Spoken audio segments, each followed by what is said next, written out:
দেশের ১১ জেলায় বন্যায় আরও ৫ জনের মৃত্যু হয়েছে। এ নিয়ে মৃতের সংখ্যা দাঁড়ালো ৫৯ জনে।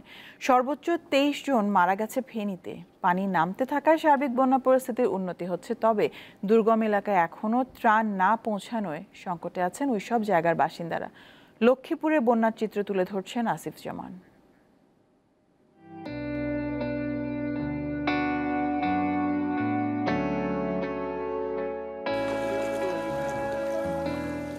পানির মধ্যে ঢেউ খেলা, আমরা কলের পানিটাও খাইতে পারি না, এরকম বড় কষ্ট আইতে আছে। আশ্রয়কেন্দ্র ছোট তো এই জন্য আশ্রয়কেন্দ্রতে মানুষ বেশিরভাগ আইতে পারে না। ১০-১২ ফ্যামিলি আসি দিয়ে আমরা অনেক কষ্টতেই আছি।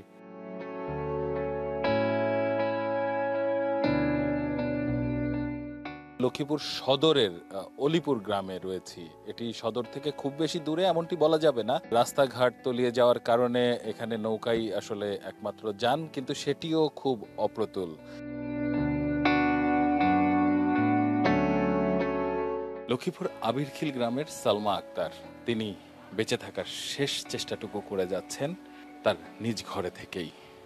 বিছানার উপরে উঠিয়েছেন সিলিন্ডার, আর পড়ার টেবিলের উপর উঠেছে চুলা। এক দুর্বিষহ জীবন। কখনো ভাবেননি এতটা নির্মম ভাবে বেঁচে থাকতে হবে তাদের।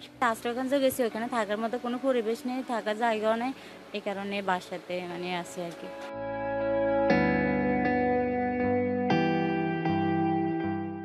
মূল সড়কের পানির পরিমাণ প্রায় কোমর সমান, যে কারণে এই এলাকাগুলোতে ত্রাণ নিয়ে আসলে কেউ পৌঁছান না সেভাবে।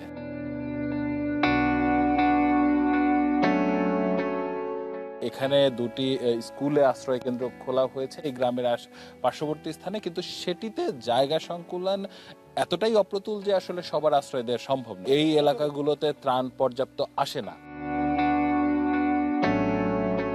আশ্রয় কেন্দ্রে পানি উঠে গেছে গা, তারপরে কি ইট দিয়া মানে রুমের দরজায় বাঁধ দিছে, আর টয়লেট ডুবে গেছে, মানুষ এই কারণে আসতে চাচ্ছে না। অনেকে এই পানির ভিতরে বাস করতেছে, ঘরে আছে, অনেক অনেক পরিবার আছে।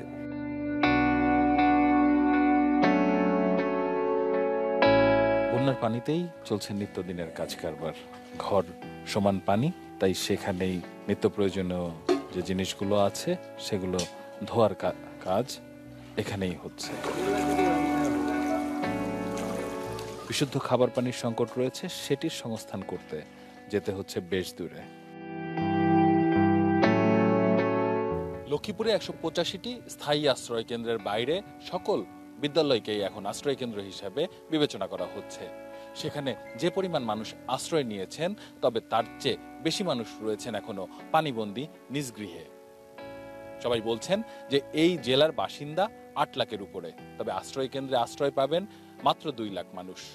বাকিরা অসহায় জীবনযাপন করছেন এবং একইভাবে ত্রাণ সমন্বয় না হওয়ার কারণেও বেশ ভোগান্তিতে পড়তে হচ্ছে এই জেলার বাসিন্দাদের। আসিফ জামান, দীপ্ত সংবাদ, লক্ষ্মীপুর।